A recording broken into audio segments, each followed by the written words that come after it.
চরম হতাশ। মুম্বাইতে কি কোনো নেতা নেত্রীদের আত্মীয় স্বজন নেই? না মানে মুম্বাইয়ের নেতা নেত্রীদের সাথে তাদের আত্মীয় স্বজনের কি ভালো সম্পর্ক নাই?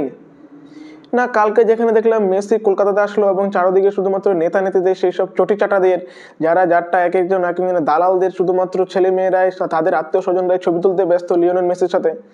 আর মুম্বাইতে দেখছি লিওনেল মেসি খেলছে, লিওনেল মেসি এনজয় করছে, লিওনেল মেসি ফ্যানদের সাথে এনজয় করছে, লিওনেল মেসি কথা বলছে, লিওনেল মেসি ফ্যানদের দিকে বল ছুটছে। এটা আমরা কি দেখছি? সেরকম কোনো সেলিব্রিটিদেরকে দেখলাম না যারা লিওনেল মেসি একদম ধরে পারলে কোলে তুলে নিচ্ছে, সেরকমও তো কিছু পারলাম না, যেটা আমরা কলকাতাতে কালকে দেখতে পেলাম।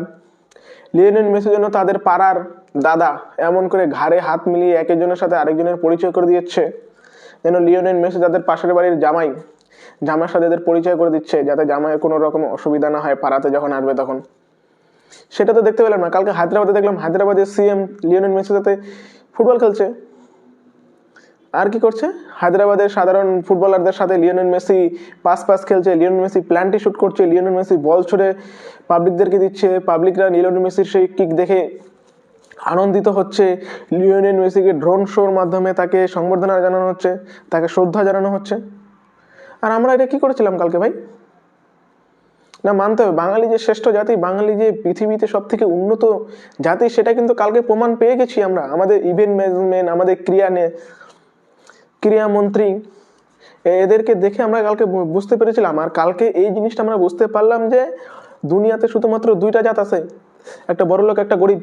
হিন্দু মুসলিম বৌদ্ধ খ্রিস্টান এইসব বেকার ভাই, এইসব কোনো কাজের না। দুনিয়াতে শুধুমাত্র দুইটাই কাস্ট, একটা হচ্ছে বড়লোক, একটা হচ্ছে গরিব।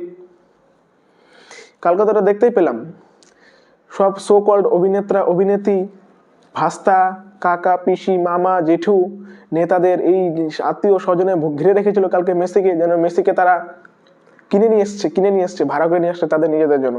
আর যত দর্শক ছিল, দর্শকরা শুধুমাত্র তাদের উপরে দয়া দেখিয়েছে, মেসিকে দেখার জন্য তাদেরকে ফ্রিতে টিকিট দিয়েছিল। এমনই তো মনে হচ্ছিল না কালকের ইভেন্টটা দেখে তো এমনই মনে হচ্ছিল কলকাতাতে। কিন্তু কালকে রাত্রে যখনই হায়দ্রাবাদের ইভেন্টে দেখলাম তখন কি মনে হলো? সেম টু সেম আমাদের কলকাতায় তো হতে পারতো, মুম্বাইতে যেটা হচ্ছে আজকে সেটাও তো হতে পারতো, কিন্তু হলো না। কেন হলো না? কারণ আমাদের দেশে, আমাদের রাজ্যের সব হচ্ছে পোত পাকামি ঘুরে বেড়ায়, শুধুমাত্র দালাল এবং চাটা বাহিনী ঘুরে বেড়ায়। চাটা বাহিনীদের শুধুমাত্র নিজেদের স্বার্থ ছাড়া আর কিছু বোঝে না। এরা মানুষের স্বার্থ, মানুষের ভালোবাসা এদেরকে কোনো যায় আসে না। কারণ মানুষকে এরা মনে করে গরু ছাগল, মানুষকে এরা মানুষই মনে করে না, এরা গরু ছাগল মনে করে।